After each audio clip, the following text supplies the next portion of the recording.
السلام علیکم ورحمۃ اللہ وبرکاتہ۔ الحمد لولیہ والصلاة علی نبیہ محمد وآلہ وصحبہ اجمعین، اما بعد۔ قال اللہ تعالی فی القرآن المجید والفرقان الحمید، اعوذ باللہ من الشیطان الرجیم، بسم اللہ الرحمن الرحیم۔ لقد كان لكم في رسول الله أسوة حسنة، صدق اللہ العظیم العظیم۔ میرا منہ اور سرکار مدینہ کی ثنا خوانی، مجھے معلوم ہے اپنے سخن کی تنگ دامانی۔ جناب صدر، سامعین کرام، حاضرین جلسہ، میرا اور آپ سب حضرات کا اور تمام مسلمانوں کا حضور پرنور صلی اللہ علیہ وسلم سے انتہائی والہانہ تعلق ہے، اور یہ تعلق و محبت ہی ہماری زندگی کا سرچشمہ اور ہمارے درد کا درماں ہے۔ اس لیے اس نورانی محفل میں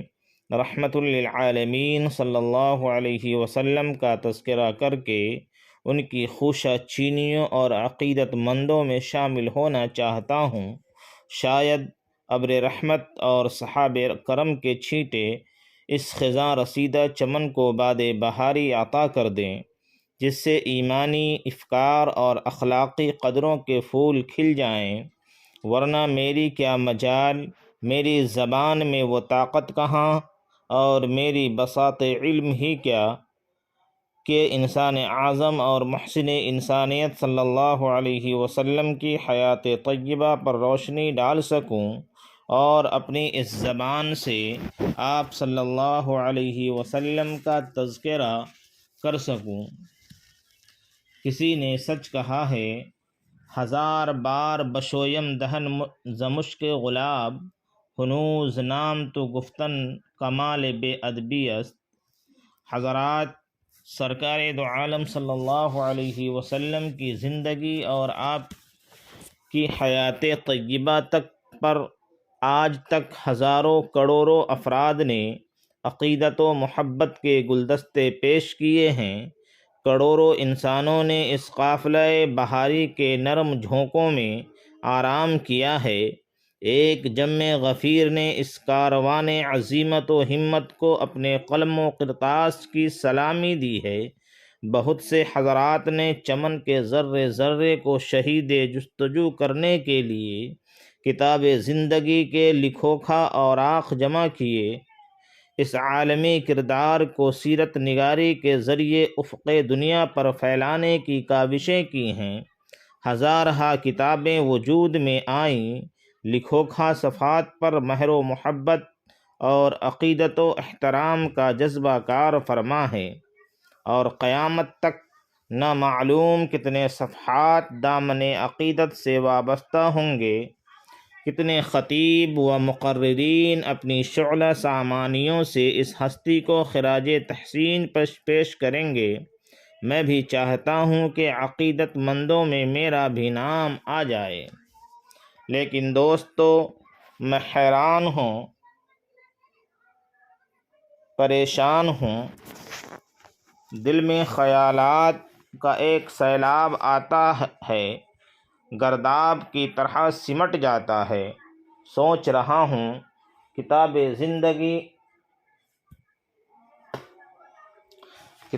زندگی کا کون سا ورق کھولوں، چمستان سیرت کا کون سا گلدستہ پیش کروں، گلشن حیات کی کس کس خیابان ورزش کا تذکرہ کروں۔ افکار و اعمال کا باب کھولا جائے، یا اخلاق و اقدار کا، شجاعت و بصالت کی سرگزشت بیان کی جائے، یا طہارت و پاکیزگی کی عدل گستری کا تذکرہ کیا جائے، یا نجی زندگی کا رعایا پروری کا مطالعہ کیا جائے، یا حقوق پسندی کا دشمنوں اور خون کے پیاسوں کے ساتھ آپ کے طرز زندگی پر گفتگو کی جائے، یا دوست و احباب کے تعلقات کا تجربہ کیا جائے۔ آپ کی سیرت ہمہ گیر، ہمہ جہت و ہمہ جو دکھائی دیتی ہے۔ کمالات کا کوئی پہلو بھی تشنا نہیں ہے۔ آپ صلی اللہ علیہ وسلم کی زندگی بیک وقت تہذیب و تمدن، معاشرت و اخلاق، سیادت و قیادت، امارت و حکومت، جہد و مشقت، توکل و انابت، صبر و قناعت،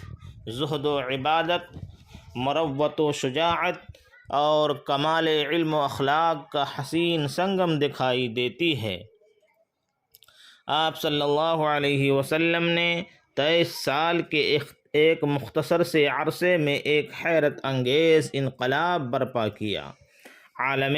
اسلام کا انتشار اور انسانیت کا بحران ختم کیا، فلاح و بہبودی کا وہ کارنامہ انجام دیا جس کی نظیر تاریخ میں نہیں مل سکتی۔ آپ صلی اللہ علیہ وسلم کی زندگی بیک وقت ایک حاکم، ایک امیر، ایک معلم، ایک وزیر، ایک افسر، ایک داعی، ایک فلسفی، آقا، ملازم، فاتح، سپاہی، جج، وکیل، مزدور، تاجر، باپ، شوہر کی زندگی کا مجموعہ ہے۔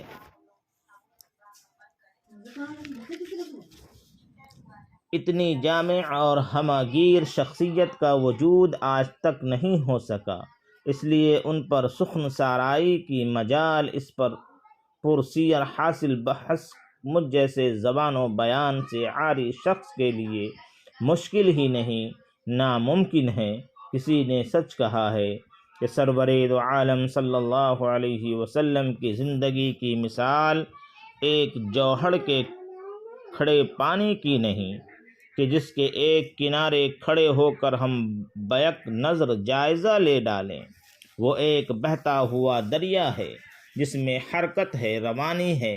کشمکش ہے، موج و حباب ہیں، سیپیاں اور موتی ہیں، اور جس کے پانی سے مردہ کھیتوں کو مسلسل زندگی مل رہی ہے۔ اس دریا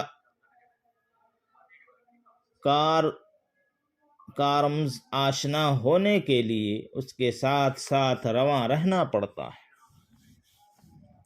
آپ صلی اللہ علیہ وسلم کی زندگی کا جائزہ لینے کے لیے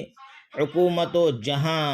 بانی کے اصول دیکھنے پڑیں گے، معاشرت کے طور طریقوں کی چھان بین کرنی پڑے گی، فاتح کے خیالات کی رفعت کا اندازہ لگانا ہوگا، جائزہ لینا پڑے گا کہ مفتوح قوم کی نفسانیت کیا ہوتی ہے، قوموں کا مزاج کیسے بدلا جاتا ہے، لڑاکو قوم کو شیر و شکر کیسے بنایا جاتا ہے، حق کی مشعل بلند کر کے اضطراب و سراسیمگی کیسے پیدا ہوتی ہے، بین الاقوامی تنظیموں کو کیسے چلایا جاتا ہے، دعوت و تحریک کے ذریعے رقص و موسیقی اور شعر و شراب میں مگن قوم کو کس طرح محبت و عقیدت کا درس دینا پڑتا ہے، جنگی پالیسی اور دفاعی تدابیر کے قوانین کیا ہوتے ہیں، شوہر کی ذمہ داریاں کیا ہوتی ہیں، معلم قدس کا منصب کون سی دریا عائد کر رہا ہے، فیصلہ کرنے میں کیا چیزیں ملحوظ کرنی پڑتی ہیں، سیاسی سماجی پالیسیاں کیا ہوتی ہیں، اخلاق و اقتدار کی مشعل کیا ضابطے ہیں، فکری و ذہنی گرہ کھولنے کا کیا طریقہ ہے، مردم سازی و مردم گری کیسے ہوتی ہے، غرض کائنات و ما فوق الکائنات اشیاء کی تمام حقیقتوں اور اصول و ضابطوں کو جانچ کر نبی کریم صلی اللہ علیہ وسلم کی زندگی اور آپ کی حیات طیبہ کو ہم جانچ سکتے ہیں کہ کس طرح فطرت نے اس میں گلکاری کی ہے اور کس طرح ہر گوشہ مکمل تاباں و درخشاں زندہ و زندگی بخش ہے۔ محترم حضرات، حقیقت یہ ہے کہ نبی کریم صلی اللہ علیہ وسلم چند خیر و فلاح کی باتیں بتلانے کے لیے مبعوث نہیں ہوئے تھے۔ افراد انسانی کو کردار کے سانچے میں ڈھالنا یا ان کی تعلیم و تربیت ہی کے لیے آپ کا انتخاب نہیں ہوا تھا، ظلمت قدوں میں روشنی کے چراغ جلانا ہی آپ کا منصب نہ تھا، کسی خلوت میں بیٹھ کر ذکر و اذکار یا تلاوت و عبادت ہی آپ کا مقام نہ تھا، شر پسندی اور مخالفت و مزاحمت کے طوفانوں کو ختم کرنا ہی آپ کا زاویہ نگاہ نہ تھا،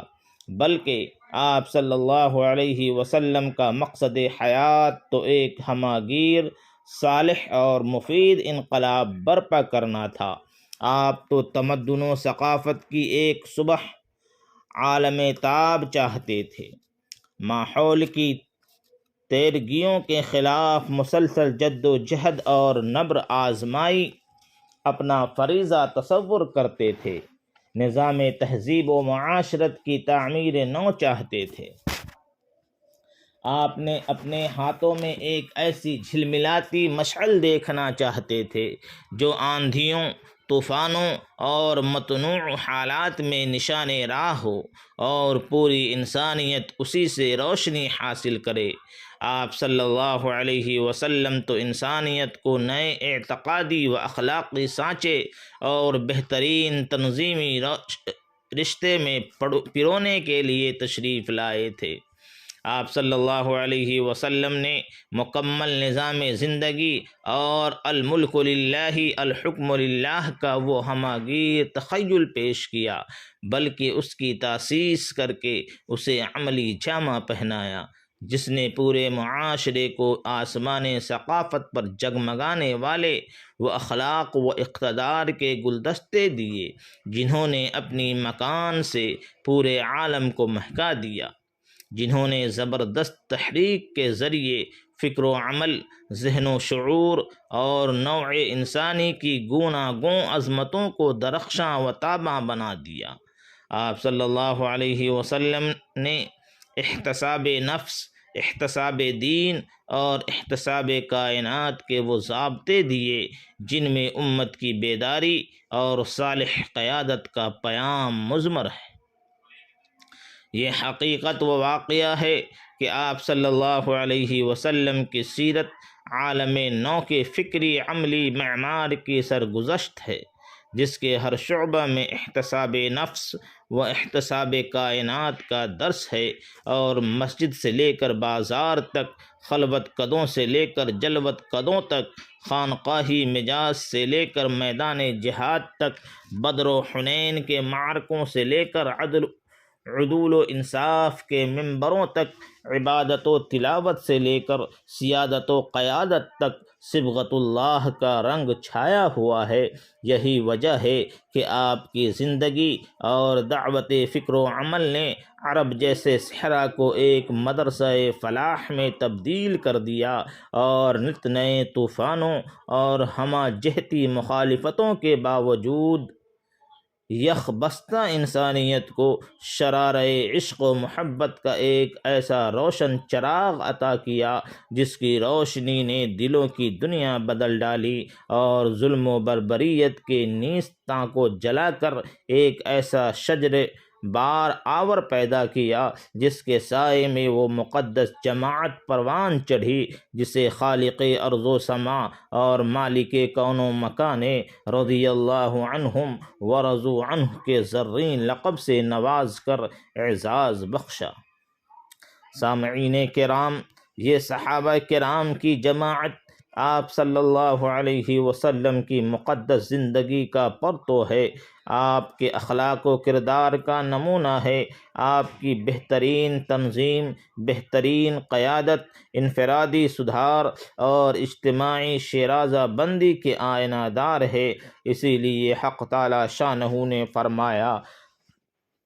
لقد کان لکم فی رسول اللہ اسوۃ حسنہ، تمہارے لیے رسول اللہ صلی اللہ علیہ وسلم کی زندگی ایک بہترین اسوہ و نمونہ ہے۔ زندگی کے کسی گوشے سے بھی تمہارا تعلق ہو، کسی بھی شعبہ حیات سے تم وابستہ ہو، تمہاری اتباع و تقلید کے لیے کامل اسوہ موجود ہے۔ علامہ سید سلیمان ندوی مرحوم رحمۃ اللہ علیہ نے ایک مرتبہ تقریر کے دوران فرمایا تھا کہ اگر تم دولت مند ہو تم مکہ کے تاجر اور بحرین کے خزینہ دار کی پیروی کرو، اگر غریب ہو تو شعب ابی طالب کے قیدی اور مدینہ کے مہمان کی داستان سنو، اگر تم بادشاہ ہو تو سلطان عرب کا حال پڑھو، اگر تم رعایا ہو تو قریش کے محکوم کو ایک نظر دیکھو، اگر تم فاتح ہو تو بدر و حنین کے سپہ سالار پر نظر کرو، اگر تم نے شکست کھائی ہے تو معرکہ احد سے عبرت حاصل کرو، اگر تم استاذ و معلم ہو تو صفہ کی درسگاہ کے معلم قدس کو دیکھو، اگر تم شاگرد ہو تو روح الامین کے سامنے بیٹھنے والے کی باتیں سنو، اگر تم واعظ اور ناصح ہو تو مسجد مدینہ کے ممبر و محراب پر کھڑے ہونے والے کی باتیں سنو، اگر تم تنہائی اور بے کسی کے عالم میں حق کی منادی کا فرض انجام دینا چاہتے ہو تو مکہ کے بے یار و مددگار نبی کا اسوہ تمہارے سامنے ہے، اگر تم حق کی نصرت کے بعد اپنے دشمنوں کو زیر اور مخالفوں کو کمزور بنا چکے ہو تو فاتح مکہ کا نظارہ کرو، اگر تم اپنے کاروبار اور نظم و نسق درست کرنا چاہتے ہو تو بنی نذیر، خیبر اور فتک کے زمینوں کے مالک کے کاروبار کو دیکھو، اگر تم یتیم ہو تو عبداللہ اور آمنہ کے جگر گوشہ کو نہ بھولو، اگر تم بچہ ہو تو حلیمہ سعدیہ کے لاڈلے کو دیکھو، اگر جوان ہو مکہ کے چرواہے کی سیرت پڑھو، اگر تم سفری کاروبار میں ہو تو بصرہ کے کاروبار سالار کی مثالیں ڈھونڈو، اگر تم عدالت کے قاضی اور پنچایتوں کے ثالث ہو کعبہ میں نور آفتاب سے پہلے داخل ہونے والے ثالث کو دیکھو جو حجر اسود کو کعبہ کے ایک کونے میں کھڑا کر رہا ہے، مدینہ کی کچی مسجد کے صحن میں بیٹھنے والے منصف کو دیکھو جس کی نظر انصاف میں شاہ و گدا اور امیر و غریب برابر تھے، اگر تم بیویوں کے شوہر ہو تو خدیجہ اور عائشہ کے مقدس شوہر کی حیات پاک کا مطالعہ کرو، اگر تم اولاد والے ہو تو فاطمہ رضی اللہ عنہا کے باپ اور حسن و حسین کے نانا کا حال پڑھو، غرض تم جو کوئی بھی ہو اور کسی حال میں بھی ہو تو تمہاری زندگی کے لیے نمونہ، تمہاری سیرت کی درستگی و اصلاح کے لیے سامان، تمہارے ظلمت خانے کے لیے ہدایت کا چراغ اور رہنمائی کا نور محمد الرسول اللہ صلی اللہ علیہ وسلم کی جامعیت کبریٰ کے خزانے میں ہر وقت اور ہمہ دم مل سکتا ہے۔ خدائے تعالی سے دعا ہے کہ ہماری زندگی، ہمارا مرنا جینا اور ہمارا باعمل نبی کریم صلی اللہ علیہ وسلم کے طریقے کے مطابق ہو جائے۔ وما توفیق الا باللہ، وآخر الدعوانا ان الحمد للہ رب العالمین۔